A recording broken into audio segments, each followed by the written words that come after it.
Hello students, आज हम EL 307 की unit last 6th digital circuit design में 2 डिजिट लो फ्रिक्वेंसी काउंटर की डिज़ाइनिंग पढ़ेंगे। और उसके पहले हमने डिजिटल क्लॉक की डिज़ाइनिंग पढ़ी थी, 2 बिट साइमल्टेनियस AD कन्वर्टर पढ़ा था।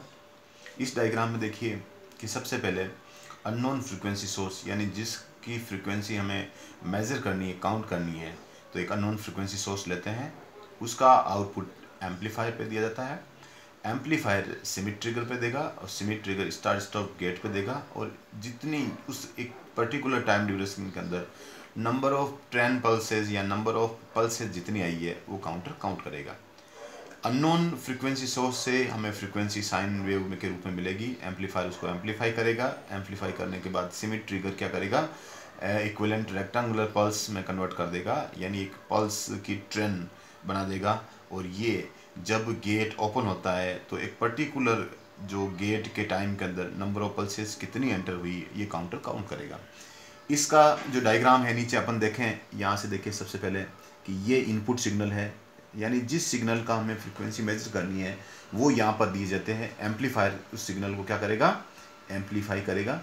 और एम्पलीफाई करने के बाद सिमिट ट्रिगर देखिए यहाँ पे क्या है कि इक्विवेलेंट ट्रिगर पल्सेस में कन्वर्ट करेगा। जो साइन वेव थी उसको ट्रिगर पल्सेस में कन्वर्ट कर देगा। और सेम देखिए यहाँ पर जो एंड गेट है, ये एंड गेट है, ये एंड गेट जब काम करेगा जब यहाँ पर भी इनपुट हो और यहाँ पर भी इनपुट हो, दोनों इनपुट हाई हो तो आउटपुट के ऊपर हमें आउटपुट मिलेगा।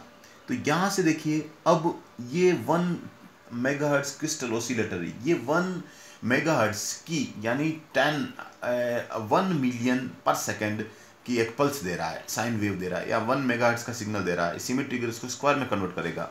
अब यहाँ पर देखिए ये जो डायग्राम है वो टाइम बेस्ड सर्किट है। ये टाइम बेस्ड सेलेक्टर है। टाइम बेस्ड सेलेक्टर क्या करेगा, पर्टिकुलर हर जो स्केल है इसका डिवाइड बाई 10 है। ये डिवाइड बाई 10 हुआ तो ये हो गया, ये डिवाइड बाई 10 हुआ तो ये हो गया। ये तो यहाँ से देखें अपन 1 second, 100 millisecond, 10 millisecond, 1 millisecond, 100 microsecond, 10 microsecond और 1 माइक्रो सेकेंड, यानी 1 मेगाहर्ट्ज के बराबर जो फ्रिक्वेंसी है या 1 मेगाहर्ट्ज के बराबर जो पल्स है वो 1 माइक्रो सेकेंड के इक्विवेलेंट है। ठीक है। अब ये 1 जो यहाँ पर 1 मेगाहर्ट्ज होगा तो यहाँ 1 माइक्रो सेकेंड का जो सिग्नल सेलेक्ट होगा, सेलेक्ट होने के बाद सिमिट ट्रिगर क्या करेगा, उसको अगेन स्क्वायर वेव में कन्वर्ट कर देगा और गेट ओपन हो जाएगा। गेट ओपन होते ही अब यहाँ से जब गेट ओपन हुआ, उस गेट ओपन होने और क्लोज होने के बीच में नंबर ऑफ ट्रिगर पल्स कितनी ही थी वो ये काउंटर काउंट कर लेगा और वही फ्रीक्वेंसी का मान होगा। ये देखिए इसकी थ्योरी के अंदर जब जो when the signal enter frequency counter it enters the input amplifier, जहाँ पर सिग्नल क्या होता है, कन्वर्ट हो जाता है ट्रिगर रेक्टेंगुलर वेव में और प्रोसेसिंग के लिए। उसके बाद ये देखिए टाइमिंग सर्किट, और ये जो मैं बता चुका हूँ कि टाइमिंग सर्किट सिग्नल्स में दिया जाता है।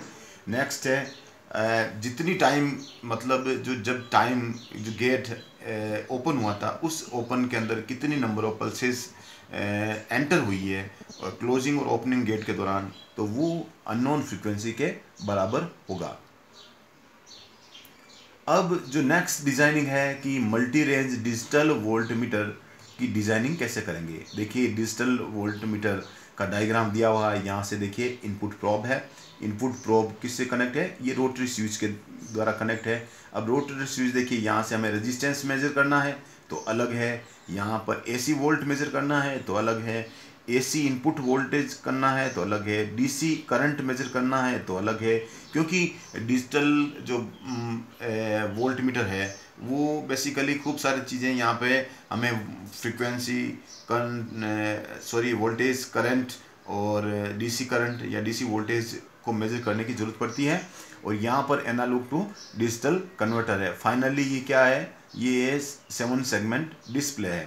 तो यहाँ से जैसे रेजिस्टेंस मेजर करना हो तो यहाँ से कांस्टेंट करंट सोर्स से ये क्या करेगा, यहाँ पर रेजिस्टेंस सिलेक्ट करेगा, ये नॉब या रोटरी स्विच से कनेक्ट होगा और बफर एम्पलीफायर उसको एम्पलीफाई करेगा और ये आउटपुट के ऊपर दे दिया जाएगा जहाँ पर एनालॉग से डिजिटल कन्वर्ट हो जाएगा।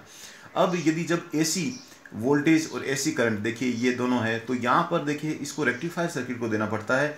तो अब इसको क्या करंट के से वोल्टेज में कन्वर्ट करना पड़ेगा। तो दोनों वोल्टेज यहाँ आएंगे, तो आउटपुट पर मिलने वाला हमें जो वोल्टेज होगा वो वोल्टेज होगा। तो इसी तरह हमें यदि करंट हो तो उसको वोल्टेज में कन्वर्ट कर सकते हैं, करंट को वोल्टेज में कन्वर्ट कर सकते हैं। आउटपुट में वापस ये देखे ये एनालॉग टू डिजिटल कन्वर्ट हो जाएगा, और आउटपुट पे जो डिस्प्ले होगा वो 7 सेगमेंट डिस्प्ले होगा। अब इसके अंदर कौन कौन सी आईसीज काम में लेते हैं, तो देखिए A2D कन्वर्टर के लिए हम कौन सी काम में लेते हैं, 808 बिट A2D कन्वर्टर काम में लेते हैं, या IC काम में लेते हैं। 7 सेगमेंट के लिए 7447 काम में लेते हैं, और फुल वेव रेक्टिफायर सर्किट के लिए कौन सी काम में लेते हैं ये MIC DB104 काम में लेते हैं। तो इस तरह हमने मल्टी रेंज डिजिटल वोल्टमीटर की डिज़ाइन पढ़ी, और हमने डिजिटल वोल्टमीटर की डिज़ाइन पढ़ी, और उसके पहले हमने ये 2 डिजिट लो फ्रिक्वेंसी काउंटर पढ़ा। Thank you.